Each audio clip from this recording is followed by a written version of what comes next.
might think, Mono-Nash, you mean the avatar needs to have his mind annihilated? And as Erich would say, no, of course not. His is the universal mind.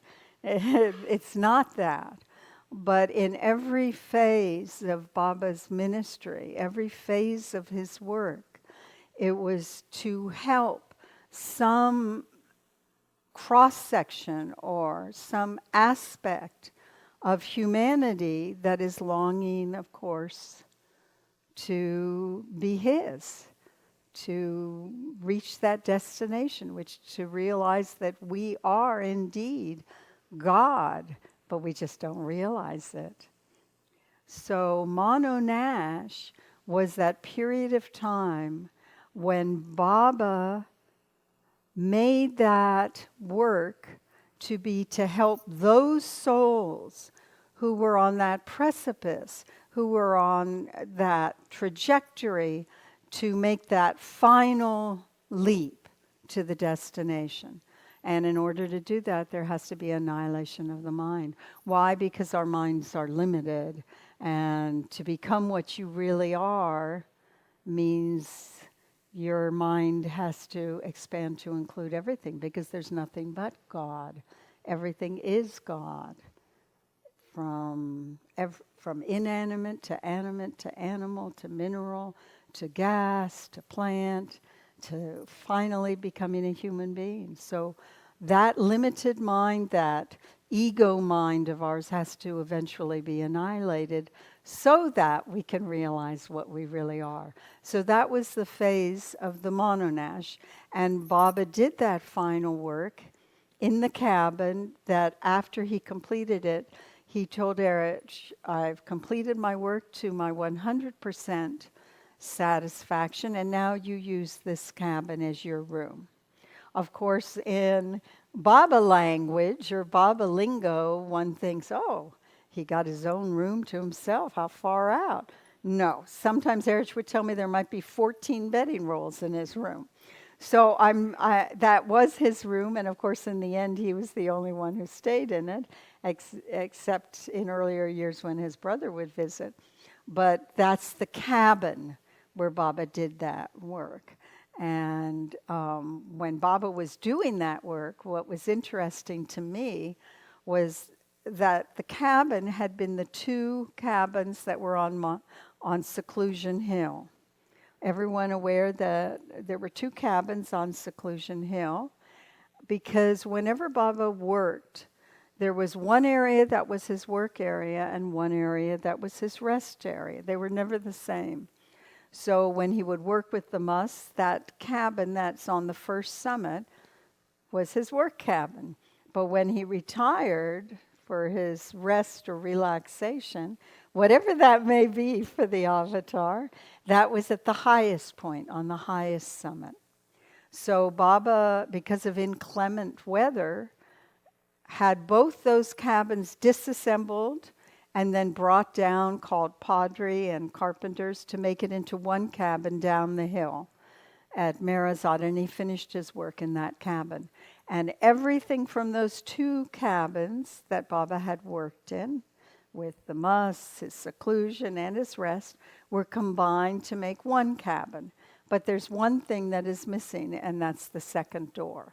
So when you come to Marazad, you'll see that Baba's cabin is there. But if you look carefully, there's a big beam across, and there's huge misshapen nails in it. Why? Because even in that one cabin, Baba had his rest area, which was the eastern side, and Baba had his work area, which was the other side. And they used to hang a tarpaulin or a curtain so that it was a demarcation of that. So after Baba finished, of course, it was given to Erich, and I always found it amusing. Erich's bed is on the work side, not on the rest side. And that was his life. Everything was at arm's length, so that in any emergency, at any time, he could, in the middle of the night, he could find what he needed to carry out Baba's behest. So Erich was like a Boy Scout personified. Be prepared. Yeah. Girl Scout too. Yeah.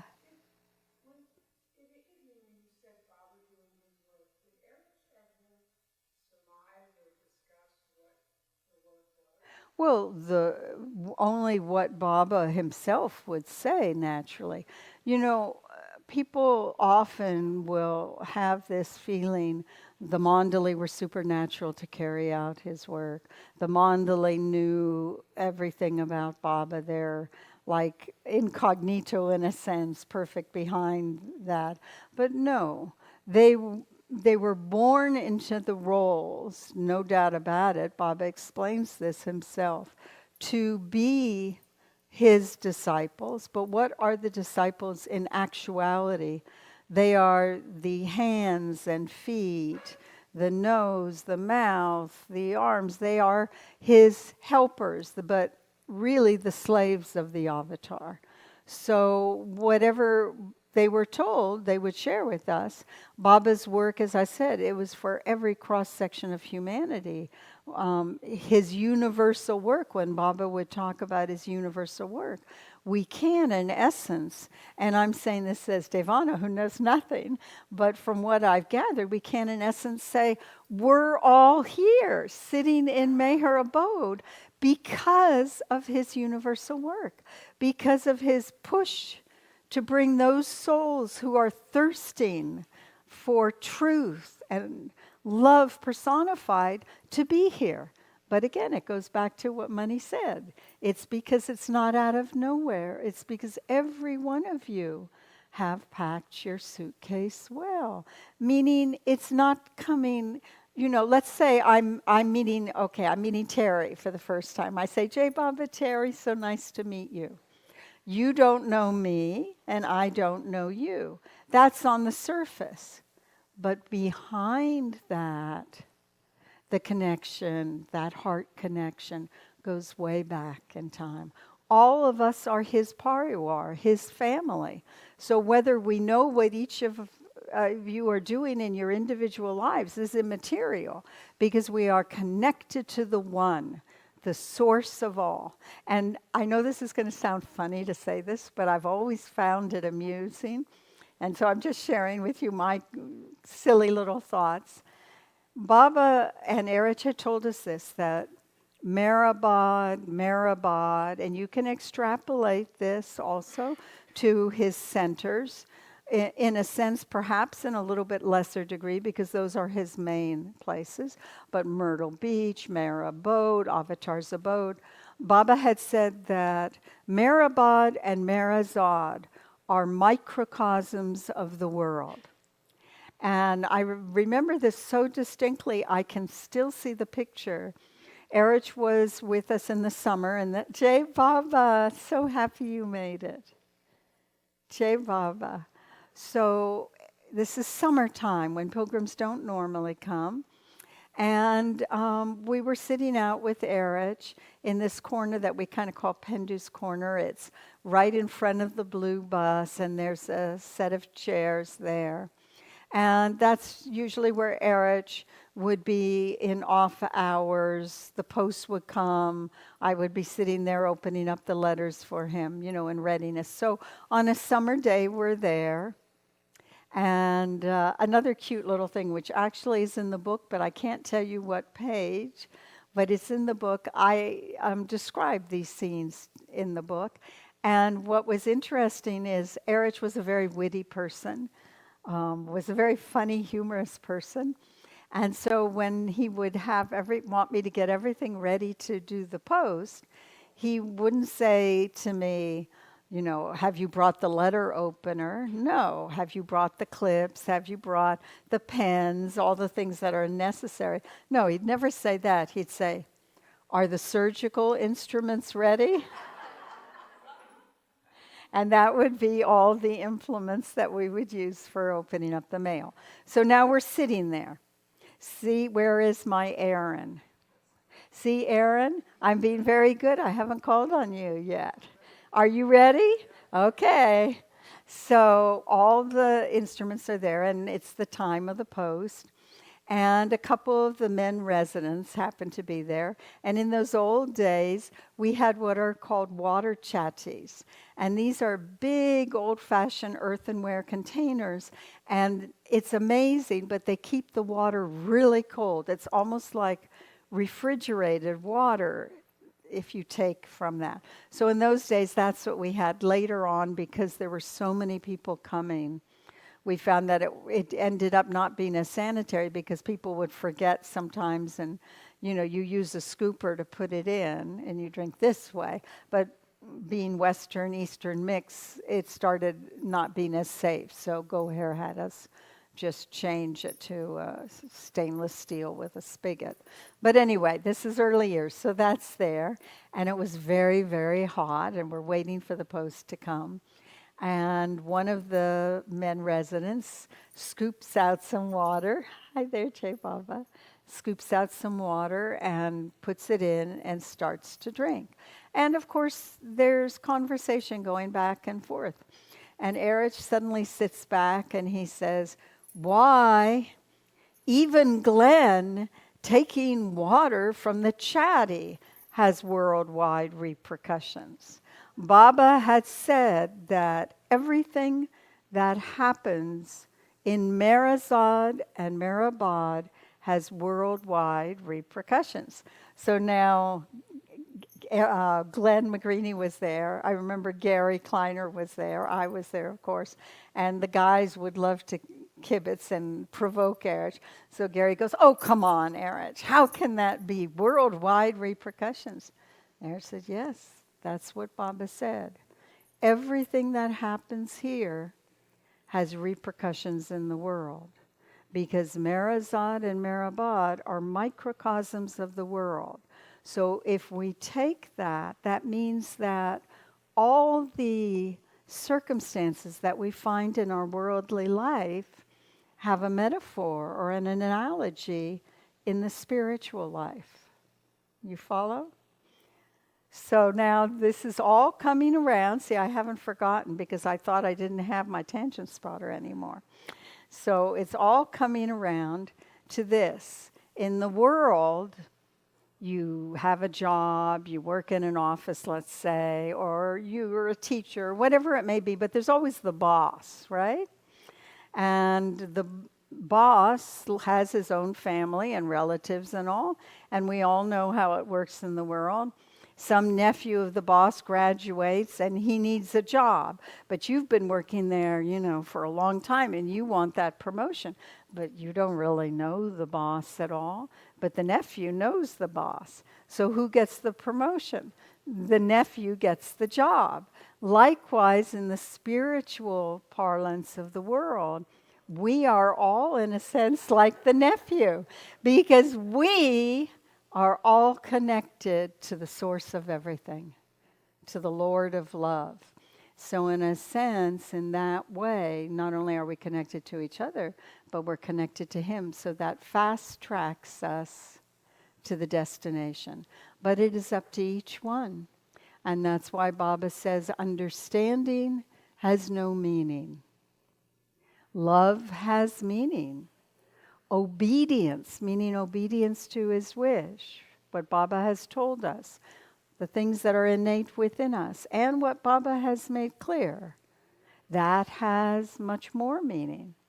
But holding on to my Dhamman has most meaning. And what that means is whatever the circumstances, whatever the trials and tribulations, all you need do, because you are His, you're part of His family, is to hold on to Him. Baba, okay, Baba, I don't understand why you've put me in this position, Baba.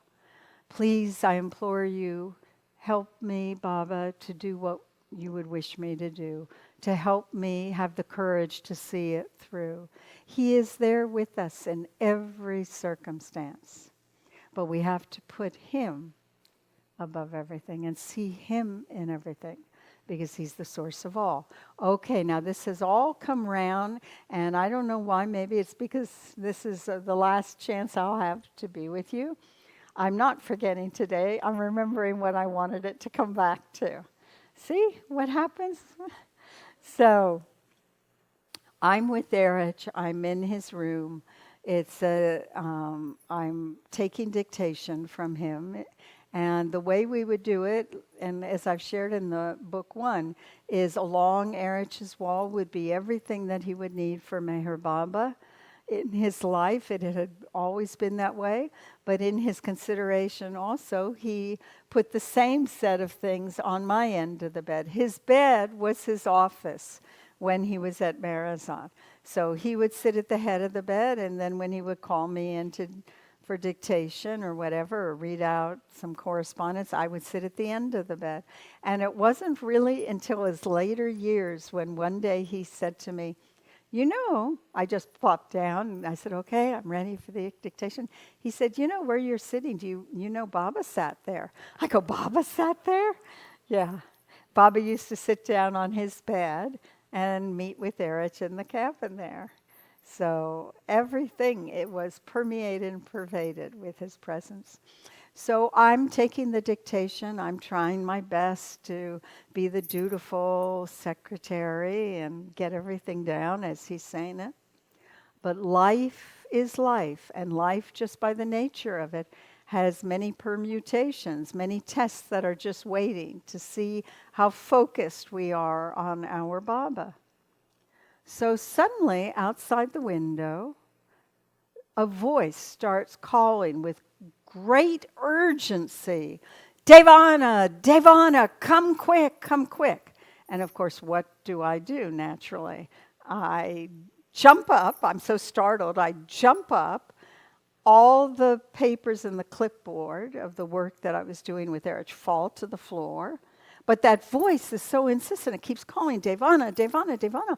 I thought maybe someone was having a heart attack. I didn't know what it was.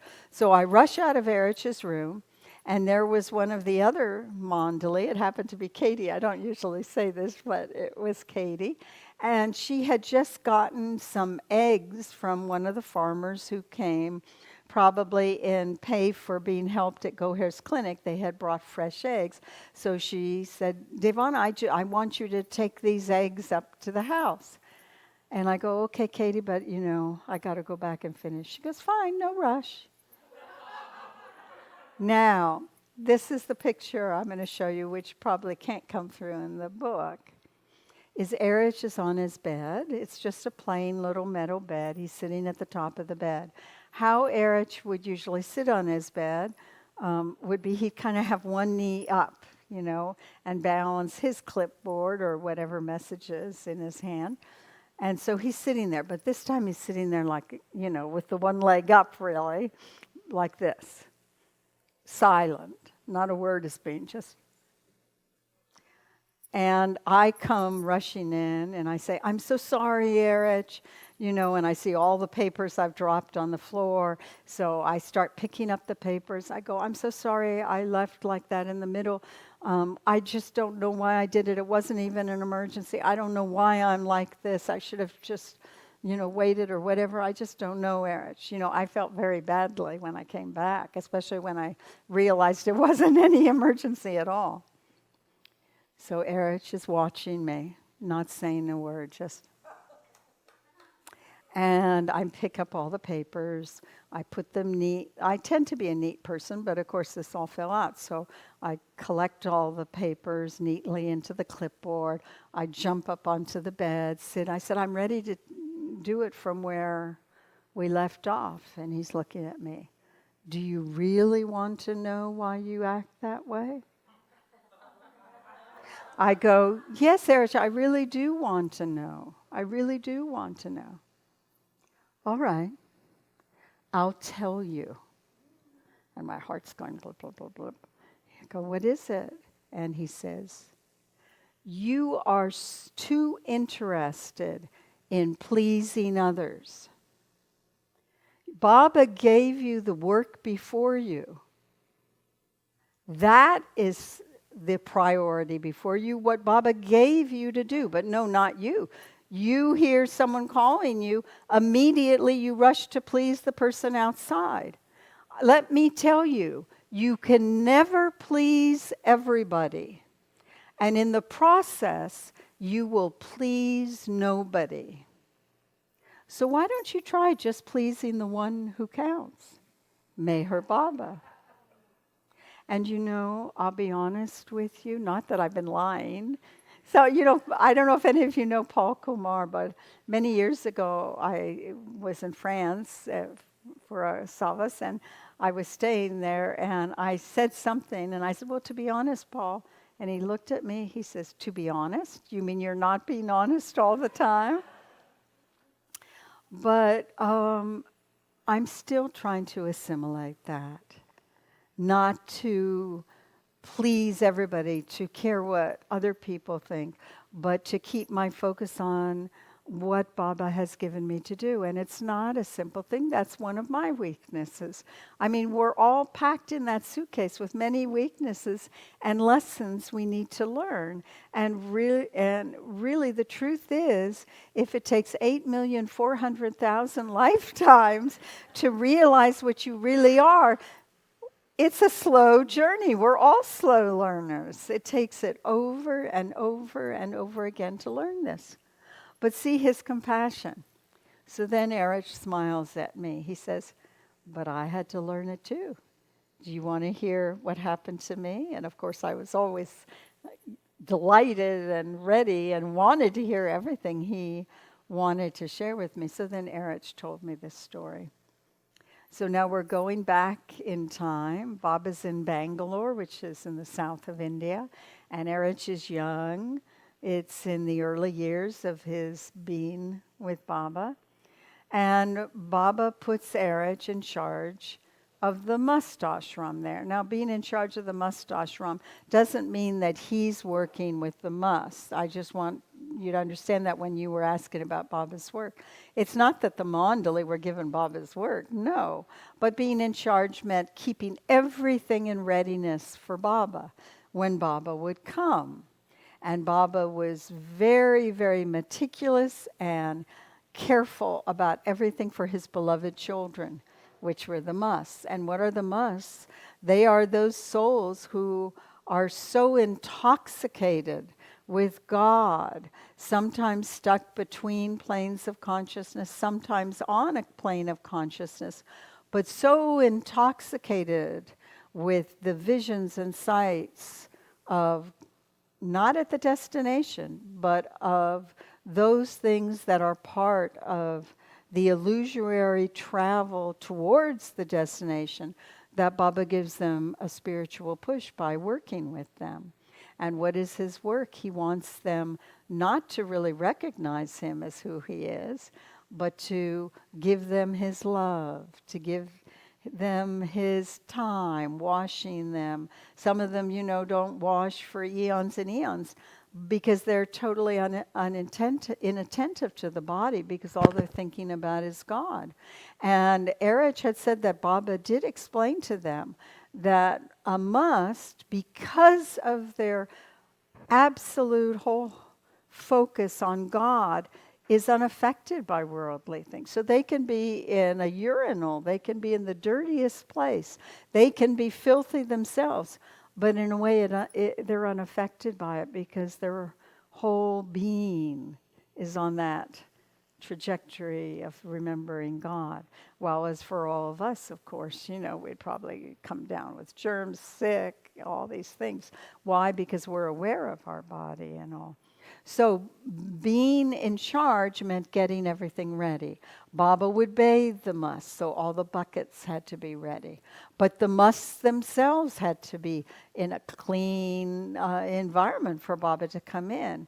And just as they weren't aware of their bodies in terms of sickness or filth and all, many of them also weren't aware of bodily functions. So then everything had to be also cleaned in that way too. If a must, let's say, had diarrhea, well, you wouldn't let him just sit in it.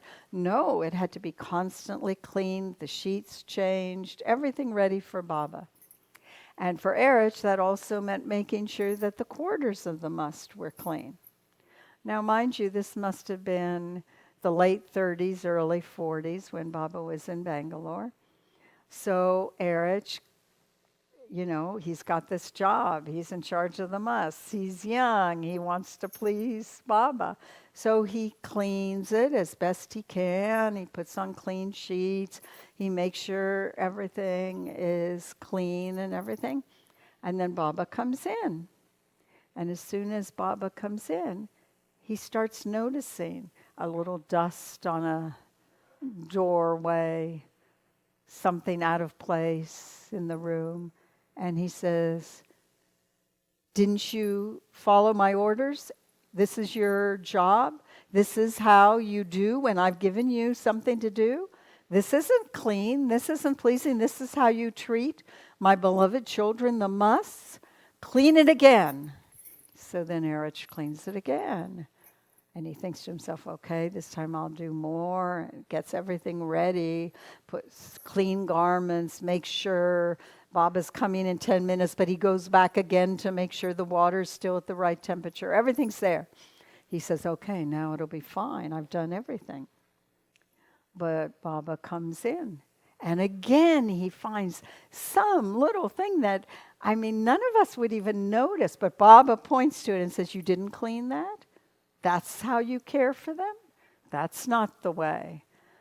This goes on and on. Finally, by the fourth or fifth time, Erich says to himself, okay, I've had enough of this. I'm going to do it from top to bottom. He gets up early in the night. He washes the entire walls of the room, the ceiling, the floor, the bed, every single thing he can possibly think of, and then he stands back and he thinks. Mind you, we all have egos. This is what I'm trying to say. They were chosen for those roles, no doubt about that. And in a way, you could say, or I feel, you could call them the most incredible, greatest souls in the universe, because they are serving the Lord. But they also had their individual personalities. And the way the universe is set up, which is God's compassion for all of us, He gives them, they each have different personalities according to the role that they're to play, which allows them then to be born to a family, to be kids, to be teenagers, to have this quirk, this happened, this mistake, that mistake, so that they can be also an inspiration to us. Oh, even they had this problem. Okay, Baba, I get it. All right, let me try harder. That's how I see it. I'm just sharing with you my read on things because I'm up here. You've asked me to come. So Erich sits back and he puts his hands, he's young, and he goes, this time you won't be able to find anything. There's nothing. Everything is perfect. Baba comes in. He looks around. He's looking everything, and Erich is kind of, how young, what should I say, the bravado of youth, So he's feeling a little, you're not going to get me this time. Way up in the farthest corner where the ceiling attaches to the wall, suddenly a cobweb has appeared. And Baba says, how many times do I have to tell you to pay attention, to keep this place clean? Look at that. You didn't clean over there? And Erich just blows up this time. He can't hold it anymore. He says, I cleaned it. I tell you, it must have just happened now. No matter how hard I try, I can never please you. And then Baba says the lesson for everyone. Yes, that's true. You will never please me until you are no more. But you can strive not to displease me. And that's the story that Erich told me when I went rushing out trying to please others instead of paying attention to the work Baba gave me. And it's a lifelong lesson for all of us to not be affected by what others think, what others want us to do. Our focus is Him.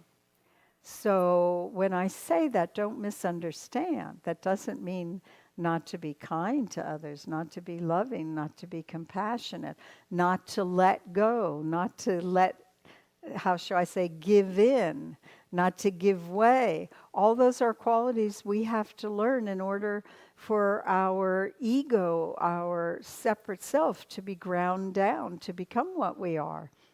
But how we do it is what's important. Not that it's just, okay, I'm going to try and please Ellen. No. Okay, I'm going to try and please the Baba within Ellen. She's just playing her role. So I got upset and spoke out. Is it Ellen? No. It's the Baba within Ellen giving me this lesson. What would Baba want me to do? Embrace Ellen and say, sorry, I lost my temper. Let's forget it now. That was the old, the past. Past is a frozen lake. Let's move forward. Now I'm going to stop here because I had brought with me, is it okay? We've been talking about the first book and the things that are in it and how it came about. I think I've already shared with you all, right? So this is a book that's a trilogy. Why is it a trilogy?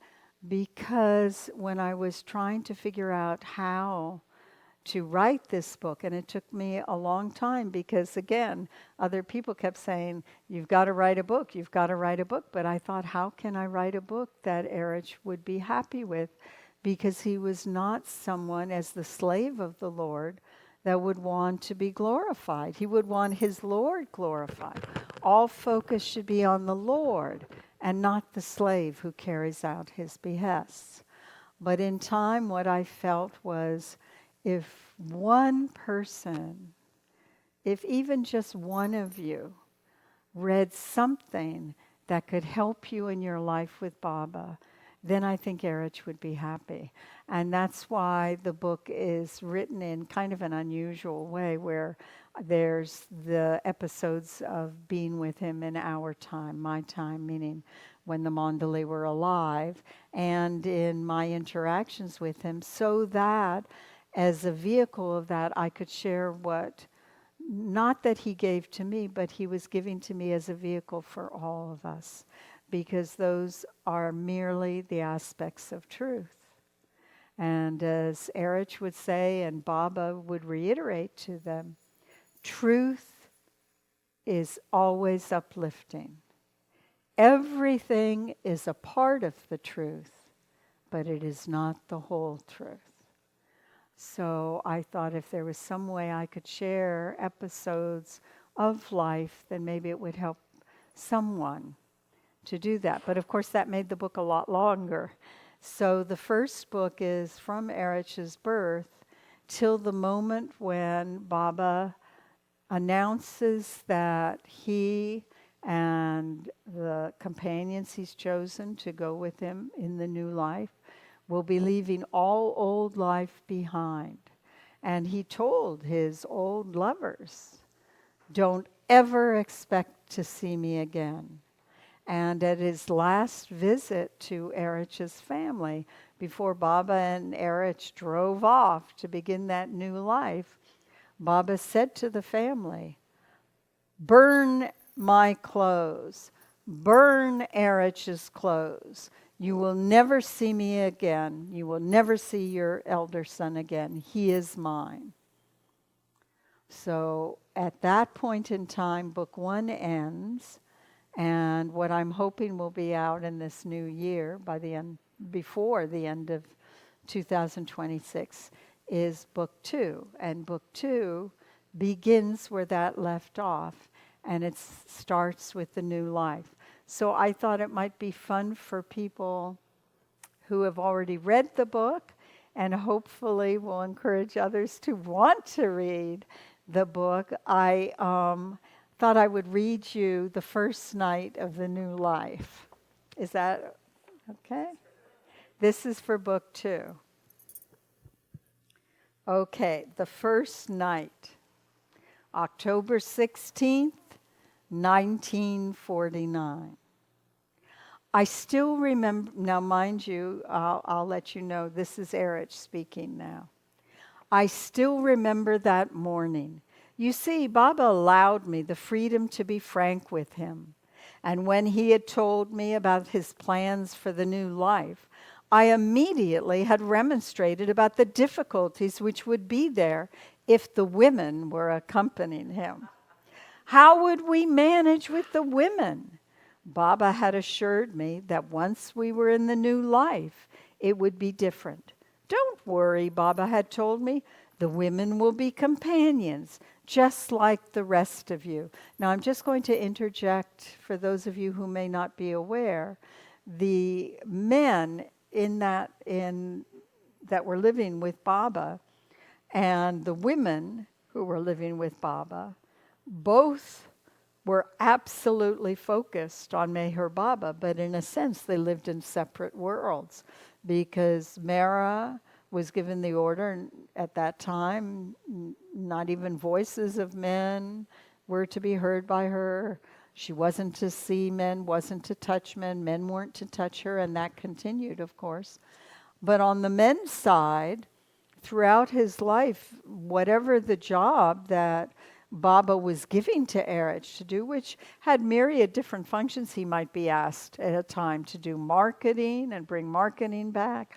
He might be going on a mus trip with Baba. He might be attending to him personally. Whatever it was, the men's world and the women's world were so separate that I remember Erich telling me at one point when they were in the new life and they were staying, I believe it was in outside of outside of Dehradun, in Rishikesh, they came back and bringing Baba back to the women's quarters, and there were all these 100 steps up to the women's quarters. But Erich in the Tonga waiting with Baba, because Baba was going into the women's quarters, and he had to wait for him to take him back to the men's quarters. Erich sat in the Tonga with his back to the house, the building, because even by accident, his gaze shouldn't fall on the women's side. So naturally, when Baba has the women coming on the new life, it's understandable. He's asking, how in the hell are we going to do this with the women being in such a cloistered way, you see? And Baba is saying, no, no, no, no, they're just going to be companions, no problem. I drove the car to the main bungalow and parked it in front as Baba had directed. Soon he appeared and got in the front seat next to me. Then we waited. I could see Goher and Mani and Meru on the veranda, but none of them were making a move towards the car. I remember wondering, what is going on? A half hour passes by, and still none of them have moved. More time passes. Then Goher goes inside the house. A few minutes later, she comes out again. I'm watching as she walks around to Baba's side of the car and whispers something in his ear. Baba tells me, get the curtain. So whenever they drove, if Mara was involved in the women, a curtain would be put up so that the driver, meaning Erich or whoever, but I'm using Erich as the example here, he's driving the car, Baba's in front with Erich, but the women are going to be sitting in the back seat of that car. Mara always had the curtain, so that's what they're inferring here. Baba tells me, get the curtain. After all these years, Mara feels too shy to sit in the car without it. As I put it up, I'm thinking, I knew it. These women always cause problems. And he said it would be different. Once the curtain was secured, Mara, Mani, and Meru sat down in the back seat of the car. But where was Goher? Baba told me to honk the horn to hurry her up. A few minutes later, Gover came out. Baba, she said, the door is stuck. I can't shut it. We had had a good monsoon that year, so the dampness must have caused the door to swell. Baba told me to get out and help with the door. I just gave it a tight kick and pushed hard against the frame, and it shut. But all the time, my mind was grumbling about those women. And Baba had said it was going to be different in the new life. It was drizzling when we drove away from Marazad. It had been prearranged that until we crossed the railway tracks at the manned level crossing, we were still in the old life. At that time, when you came here from Pune, you had to cross the railway line. There was no bridge, only the manned level crossing, with 2 gates on either side of the tracks. The old life people, whom Baba had instructed to come, were already assembled at the crossing to see Baba off. Among those old lovers witnessing Baba and his new life companions send off were his youngest brother, Adi Jr., Savik Damania, Padri, and Sarosha Rani. Both Adi Jr. and Sarosh had brought their cars. As Baba stood at the crossing, a drizzle of rain began falling. Sarosh, whom Baba had appointed as one of the arrangement wallahs, asked Baba if he would permit Adi Jr. and himself to follow the companions in their cars to the first halt, just in case the drizzle became a downpour. Surprisingly, Baba agreed. At the first gate on the Nagar side stood those who were to remain in the old life. Baba had told us that we should wish them well, and when we turned our back on them and crossed the second gate, we were then in the new life. Baba instructed the new life companions to touch the ground of Mehrabad before turning their backs on the old life as they knew it.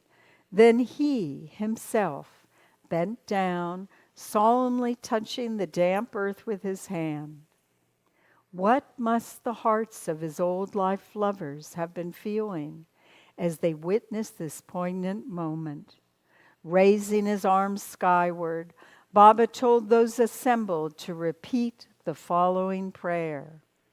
O God, make this new life for all of us a success and joy eternal.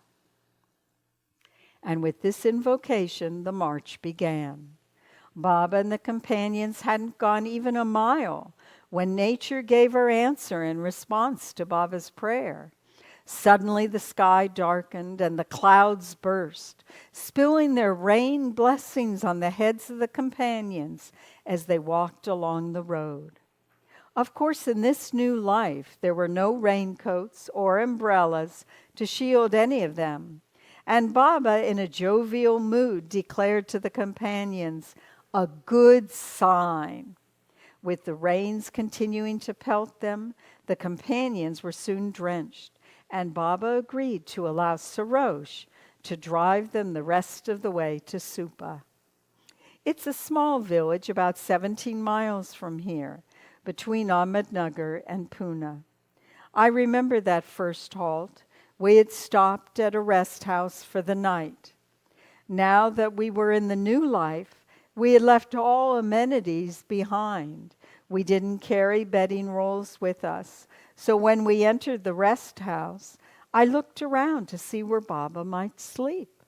My duty was to look after Baba's physical well-being, and I felt that it would not be good for him to sleep on the cold stone floor. I was wondering what to do when I suddenly noticed the large dining room table. It was an old piece of furniture built with a base of 4 legs upon which a board would sit for the tabletop. Baba, would you like to sleep on the table? I spread out his coarse blanket and folded his great woolen coat to make a pillow for his head. When everything seemed ready for him, I went outside to keep watch. It must have been a little past midnight when I heard a huge crash. I felt frightened, as I didn't know what had happened, and it was such a loud bang. Baba didn't clap, so I called out, Baba, may I come inside? The door was shut, so I waited until I heard his clap, then opened the door and entered the room. I was so surprised to see Baba standing there by the side of the table. Baba, what happened? I heard such a loud crash. Baba spelled out on the board, "This is the first time I have slept so soundly. As I turned over in my sleep, I started to slide down the side of the board. I jumped off the table just as the board hit the floor with a bang." Baba smiled as he gestured, "A good start to our new life." So that was the culmination of the first night of the new life. It gives one a clue into his mood and ours, because our feelings were reflections of his. It was he alone who generated the pulse and mood of the old life and the new life. When he was happy, we genuinely felt happy.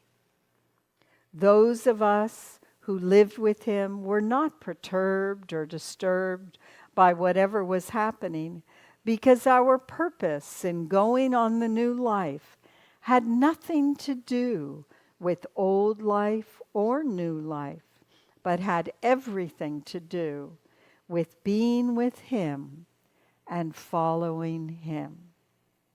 And so that's the first night of the new life. But I chose this because when I was reading it, trying to pick out something for you, I thought, that last paragraph, that's true for all of us. We can begin to live that new life in whatever we're doing. When we wake up, he's given us a new life to live for him. When we go to sleep at night, just as Erich said, we can say, "Baba, I'm ready. Take me into your lap.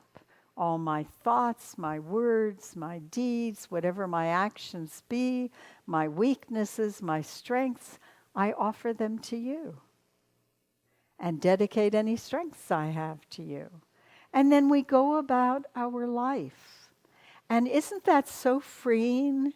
Because it means once you've given it to him, you just live, because you're living a new life. And when you go to sleep, you dedicate that to him. That new life has come to an end. It's ready for you to go to sleep. So all that happened, good, bad, indifferent, everything that was difficult, everything that was joyous, everything where we felt proud that we had done something great, everything where we feel our weaknesses, that we can't manage it. All that belongs nowhere but at his feet. And if we do that, then we are free, because the comfort is that now it's in his hands. We're holding on to his Daman, his being. And so what else is there? Whatever happens, okay, Baba. That's how we can all strive to live. I'm not saying that I'm able to live that perfectly, nor am I saying that it'll be easy for you all to live that perfectly.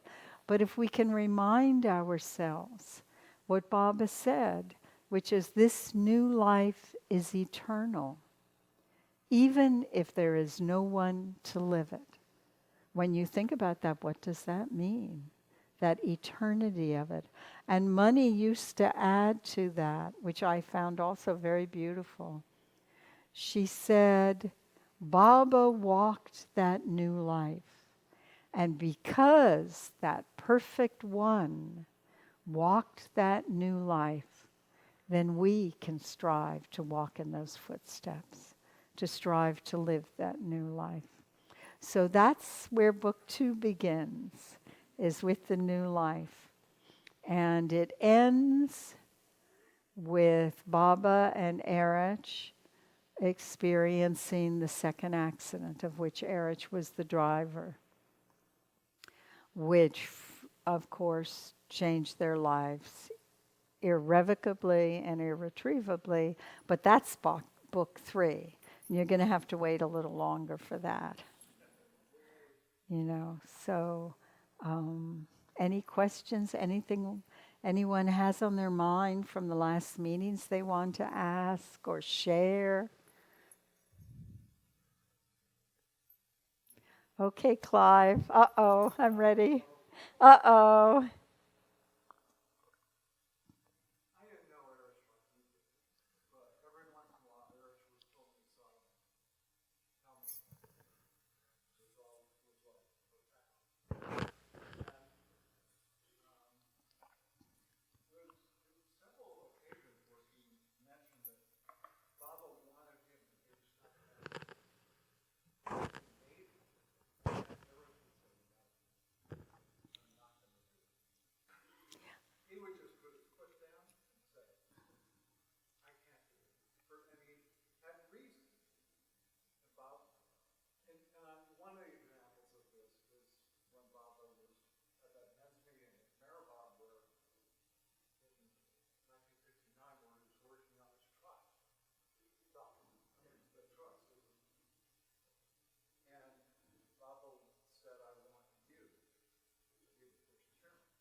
Yes, I do. I know that.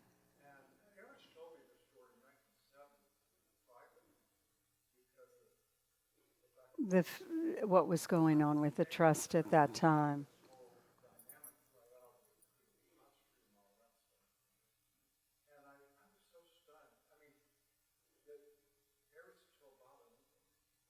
It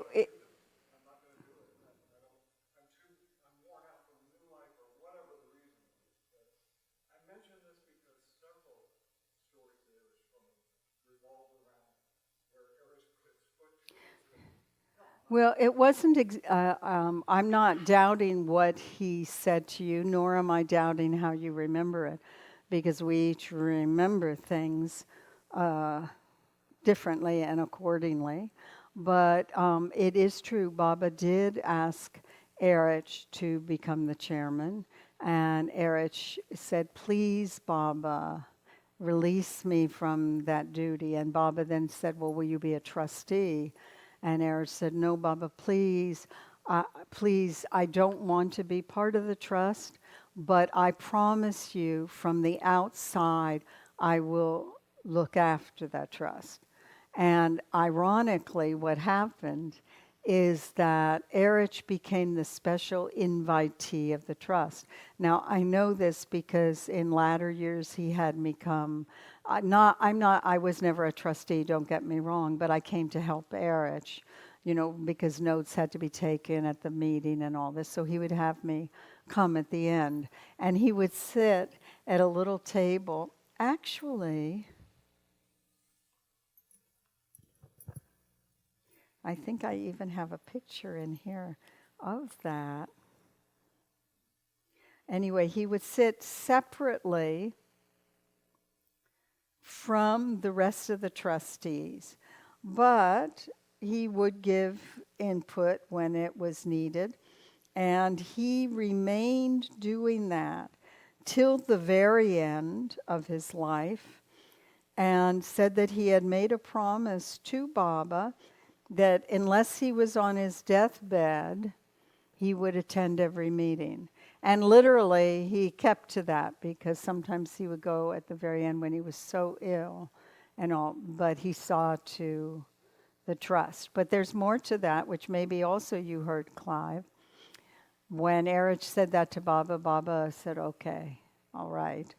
But then Baba wanted to have Merwan be one of the trustees and said, how about Merwan being the trustee? Hmm?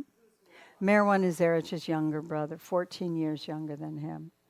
And Erich again said, please, Baba, release Merwan from this too.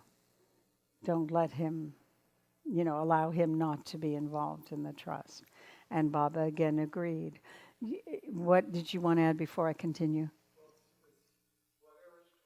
No, I'm not denying what he told you.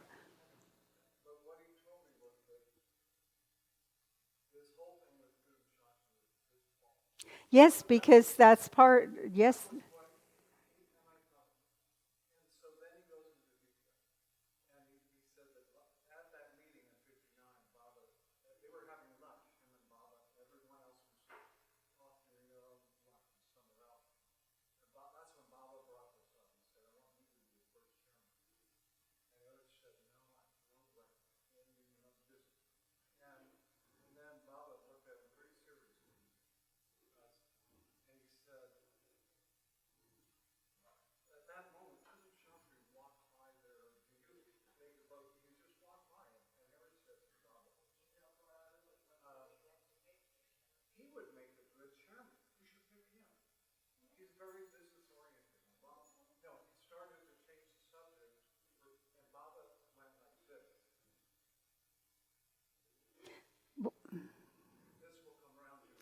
But that wasn't to Erich, that was to Sarosh.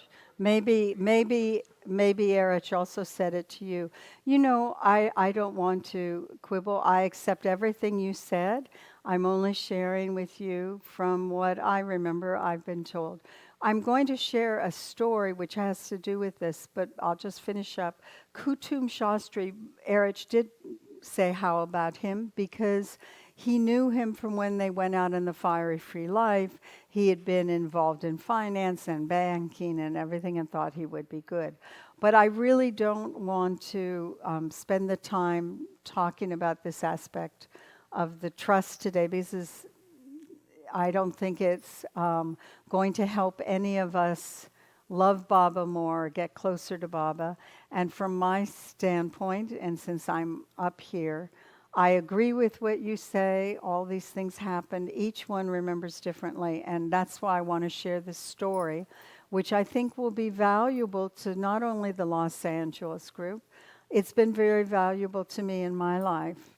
One day, Erich happened to mention that Baba had called a number of people together, very close lovers of Baba, and they were sitting in a circle, and Baba was speaking out. Erich was interpreting and all.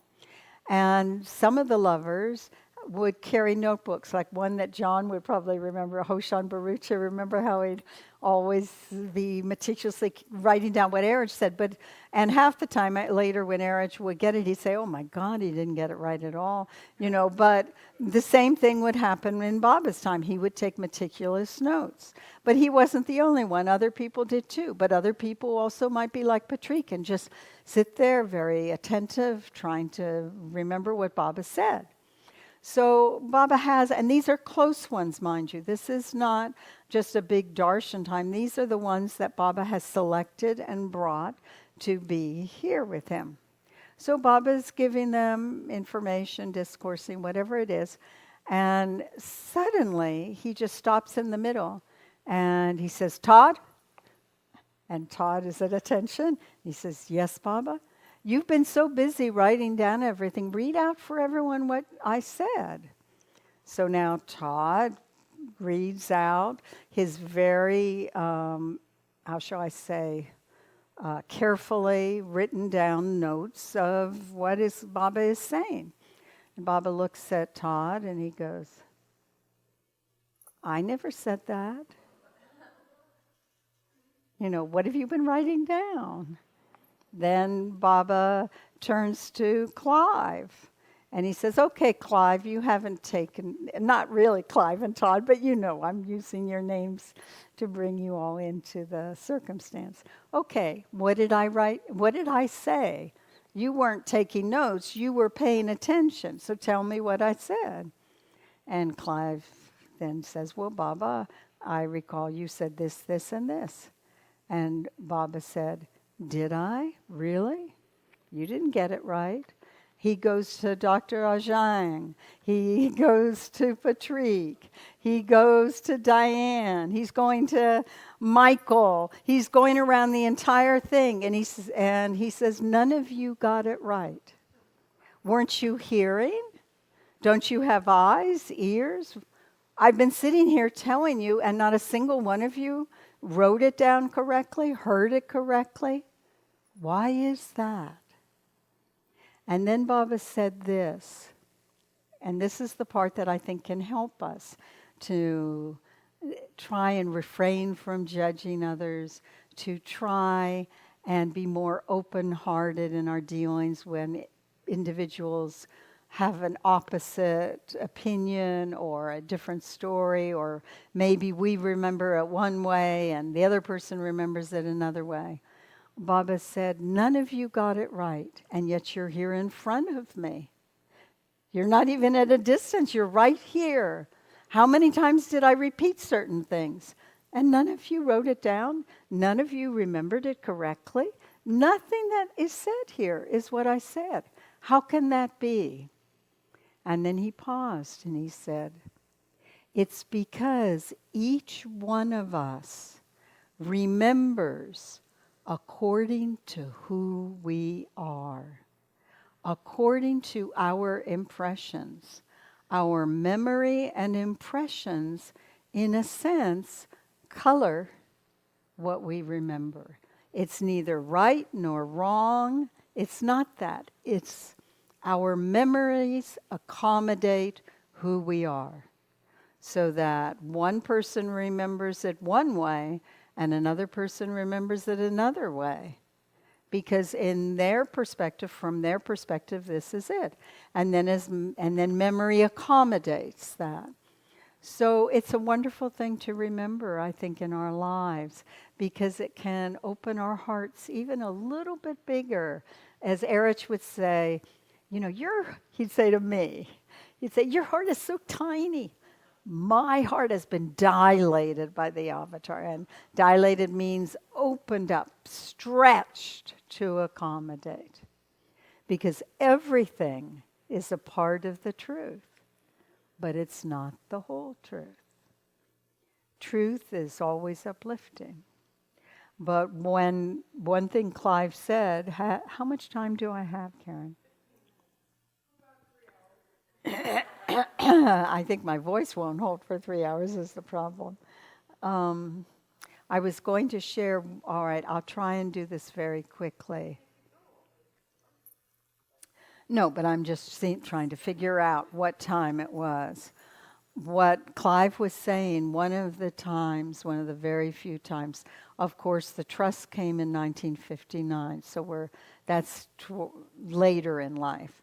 But after the new life, when what I read to you was the first night of the new life, but by the end of the new life, Erich said that when Baba finally from Hyderabad and they went on their travels to see the last must, the last poor, and were walking down the road, and finally Maharazad was sort of in sight, and Baba said, let's complete the Mononash. The 2 cabins are still there.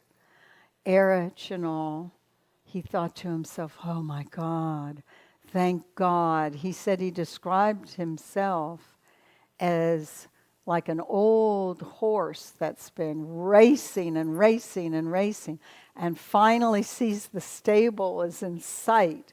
If I can just make it that far, make it that far, make it that far. Because he said inside he was totally trembling.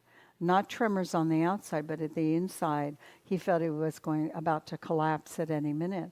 Because being on the new life, as euphoric and beautiful and inspiring it sounds, was not an easy thing. The men's bed essentially was the ground. And don't forget, they started on October 16th. That meant during New Life, winter, they're moving to the north of India, which is really cold. And we're still sleeping outside on the ground and getting up at 4 a.m. and having to find water and having to do this. And the men who had to care for the animals had to get everything ready for the animals. So it was a constant. And Erich, of course, had to be with Baba at all times. That was his job. So he would be outside where Baba was sleeping, but he was on watch and outside. So by the end of the new life, he really felt his body was shattered. So finally, Mononash is completed. I've already told you in the beginning how Mononash ended up at Maharazad in the Mononash cabin, made from those 2 cabins. And a few days goes by, and Erich, like the rest of the 4 companions, companions who were the only ones left at the end, the others had gone back, been sent back. They were just exhausted, so, they thought, oh, now if it can just go back to the old life, that seems like heaven compared to this new life. Maybe at the most 5 days, 6 days a week goes by, and Baba calls the men together.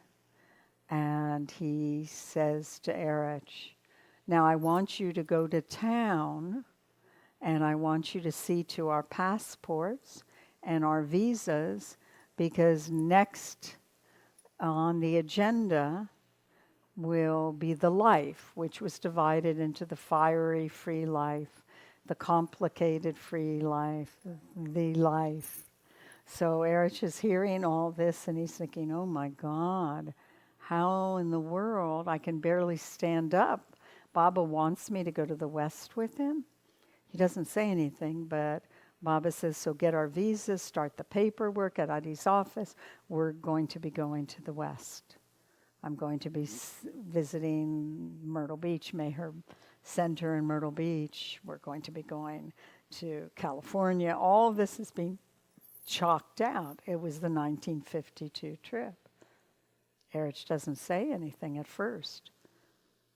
But then when they meet again the next day, Baba says, and you know, with Baba, everything is quick, quick, quick. You don't loiter around and let things lie around.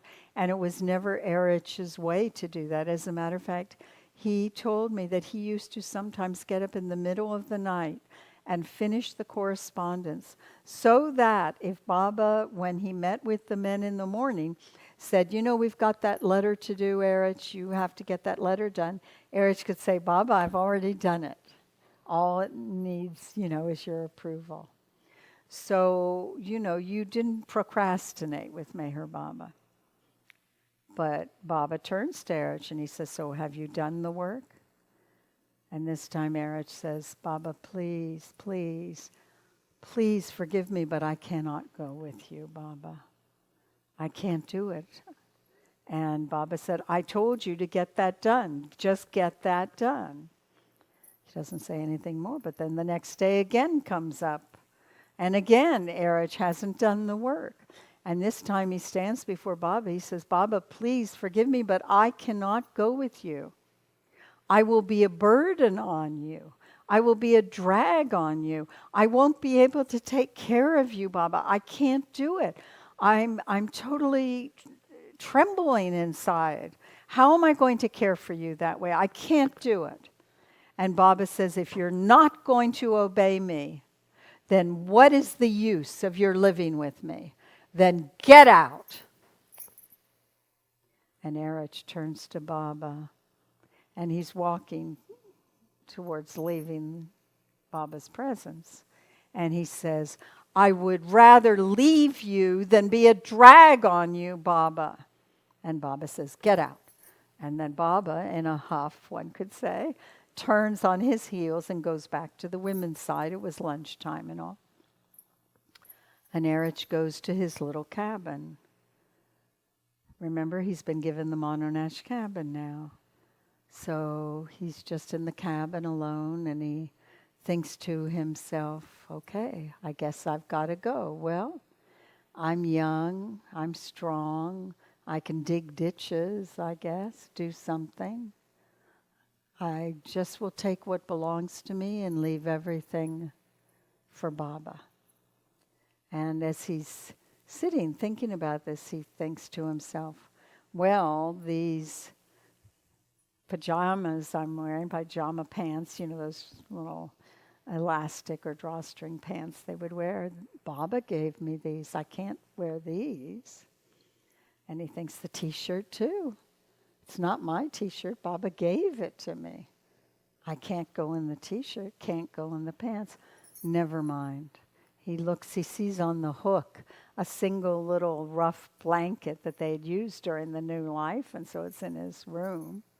And these were very rough blankets made out of the lamb's wool that shepherds would use. And they were good for the new life. Why? Because being used by shepherds, the, how shall I say, the fur or the coating of the goats and all had this oily substance that would be part of the inner portion of where the fur would be sheared off normally. But if they were used for making the blanket, that allowed the blankets almost to have a slightly oiled surface so that water ran free of it. So when you don't have a raincoat, you don't have an umbrella, you don't want things to get wet, at least the blankets, water would run off them. So he says to himself, well, I'll just cover myself in a blanket and I'll go. And then he looks at the blanket and he says, wait a second, I can't take that blanket. Baba gave me that blanket. It's not mine to take. And then as he's sitting there, he thinks, all right, I'll go naked. But then the thought, you see how we were talking the other day about befriending the mind, how it can take us in one direction, and then the next direction, it can bring us to him. But if we don't hold the reins, it can take us away also. So Erich is sitting there, and now his mind thinks, all right, I'll go naked. But I can't go now because people would know, they know me because I'm been with Baba all this time. It won't look good for Baba to be people seeing his disciple walking naked along the roadside. I can't do that. It wouldn't be good for Baba. See how the mind is? He's still thinking about Baba. So he says, all right, I'll wait till nightfall.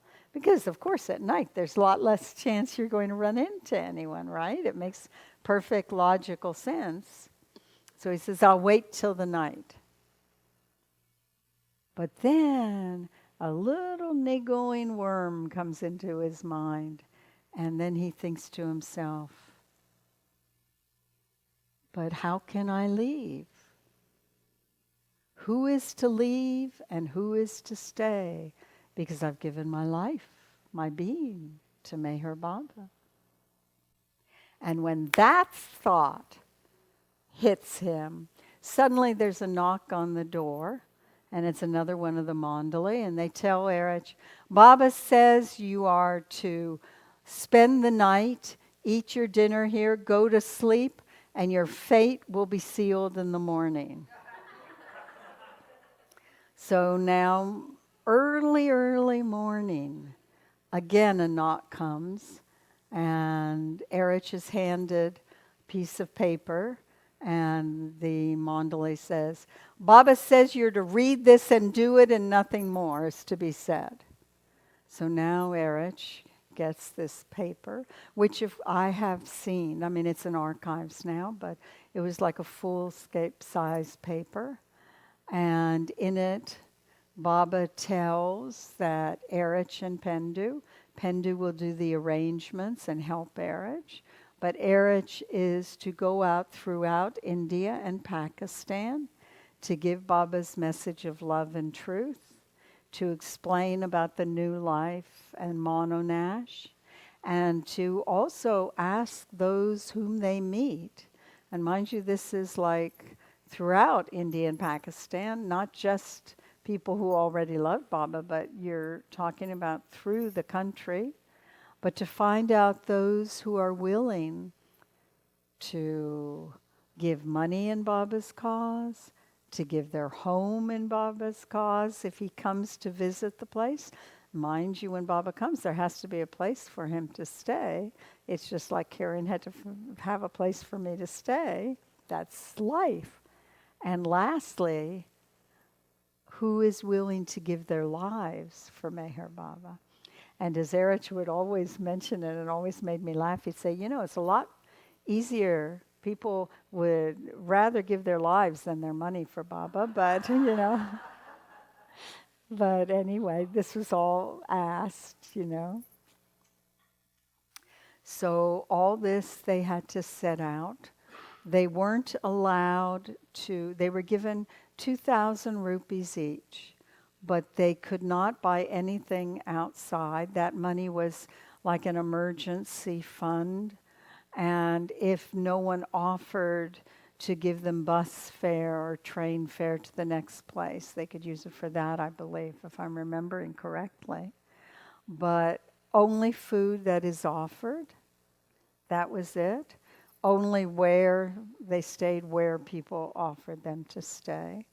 And like I said, all this Erich is being told he's to speak out publicly all over India and Pakistan. All right, so he reads it, and then the men gather to be with Baba when Baba comes over from the women's side. And Baba says to him, did you read it? Erich says, yes, Baba. He says, oh, all right, I don't want to hear anything more.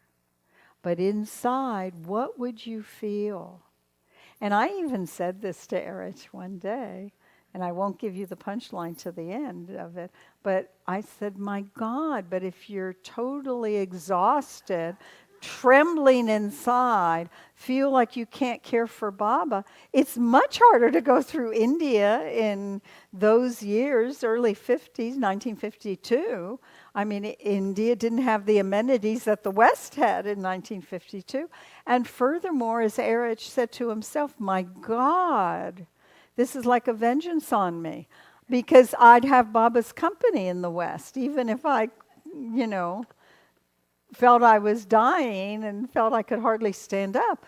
But here, I don't have Baba's company. I'm not with Baba. I'm separated. And he expects me to speak out Baba's message of love and truth, explain all these things. I'm not a public speaker. So all these thoughts are going through his mind. But he doesn't say anything. But of course, nothing goes past Meher Baba. So when he'd sit there, Baba would say, why do you have such a long face? Why do you look so sullen? At first he'd say nothing. He'd say, no, speak out. Baba, I'm your valet. I can wash your clothes. I can sweep your floor. I can make your bed. I can help you in so many ways. I'm your driver. I speak, interpret the messages. But I'm no public speaker. I don't know anything about that. And Baba looks at him. Don't you have eyes? Haven't you ears? What have you been doing all these years by my side? You don't know my message of love and truth? And Erich again says, but Baba, I don't know how to speak out. That's not my line. I'm someone in the back who does all this. Baba says, all right. And Erich would always say, see his compassion. He says, all right. Before you begin to speak, all you have to say is, Baba, you want me to speak? Then you speak. And then Baba smiled at him and said, just do that and then see the fun. And Erich said he doesn't know, to the end of his life, he said, he has no idea how he was able to get through 7 months of doing this. But he did. But it was day and night and night and day, nonstop. He said sometimes they would have a program and he'd go, but the guest, the family that was taking care of him would finally say at midnight, he has to go on the bus to the next village the next day. I think you should all go home. He needs some sleep. They need to sleep. And so they would then be taken to the host's place to lie down. And the host would say, here's your bedding rolls. You can sleep here. And Erich would look at, Erich was a very observant person. I mean, even if you were unobservant, you would notice this. He'd go, 1, 2, 3 bedding rolls here, but there's just Pendu and me. Why is there a 3rd bedding roll? And the host would say, oh no, I'm your host. I just want to sleep with you in case you need anything. I put my bedding roll next to you. So then they'd lie down to go to sleep. Not 5 minutes had he put his head on the pillow when the guest would put his hand on his elbow and say, Erich, this evening you were talking about such and such. I don't understand. What did Baba mean about the big zero and Mononash and this and that and annihilation? I don't understand it. Can you please explain it to me? And then Erich felt it was his duty. So he would explain. And poor Pendu would be lying next to him and pull his pajama and say, would you tell him to go to sleep, for God's sakes? Enough of it. Can't you shorten it? Enough of it. But Erich would say, how could I do that when Baba had given me this to do? I had to do it. It was my duty. So he would go on and do it. Night and day and day and night. And Erich was actually speaking. And I believe he may have been in Hamyapur. I can't be quite certain, but I think he was in the north of the country. when finally, as he's speaking to the crowd, a message comes. Meher Baba has been in an accident in Prague, Oklahoma. 1952, remember, May 24th, 1952, Baba had the accident. Baba had wanted Erich to come. Erich had always been the driver for Baba, and here Erich was out. Immediately, he folds up the message, doesn't say what it's about, but tells Pendu, we have to get back to Mehrabad. They go all the way back to Mehrabad.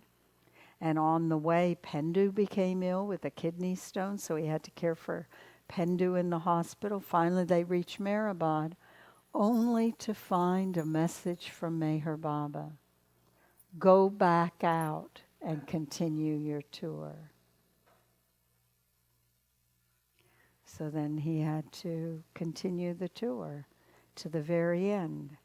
But what Erich would say at the end is that through that experience of having to stretch himself beyond what he felt were his own limitations, through that he said it was like a shining sun on the horizon of his life, because he realized that his saying no was his ego, his pride. I've always taken care of Baba. Now I'm shattered. I can't take care of Baba. I don't want to be a drag on him. That's all the mind, the ego mind. Instead of saying, if we were absolutely surrendered to him, there wouldn't be any question. It's just, thy will be done. He'll see to it, thy will be done. So he said this was like a shining sun on the horizon of his life, because it brought him so much closer to Baba, because he began to see that if he wants it done, he gets it done. And I'm sitting up here, and I guess he's gotten it done, although I would have never dreamt of being up here with you all doing this. So may this be some shining sun on all our lives, that if he wants you to do it, he will give you the courage, the strength, the way to do it. It doesn't mean it'll be easy. Erich had to go through it. They had to do it. Baba didn't do it for them. Baba didn't tell them how to do it. But because he wanted it done, he made it possible to be done. And those places that Erich and Pendu visited, when Erich finally came back and saw Baba, Baba had to make a huge chart of all the places. And Baba sat down on that chart. This is actually in book 2. Sat down on that chart and picked out all the places that would be the framework of his fiery free life. Jai Baba. Jai Baba.